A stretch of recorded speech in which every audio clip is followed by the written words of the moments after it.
बस ठीक है, तो पकड़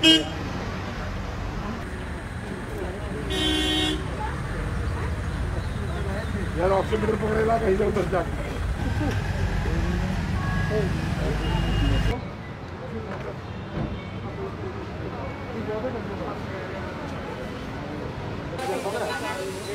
अभी आपको 50 हो गया था ये वाला हाथ।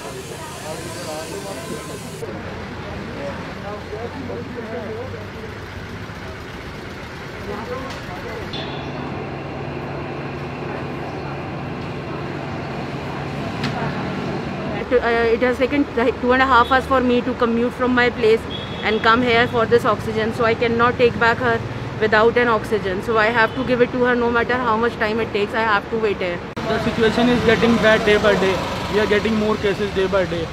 We have started with 100 people, then we are getting 200, 300. The days cases are increasing day by day.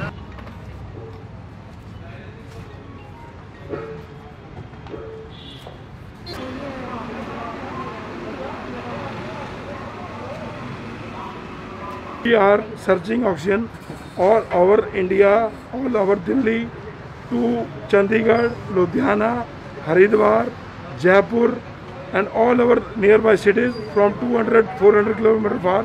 We are catching oxygen to give this. All our vehicles are on the roads who are searching the oxygen.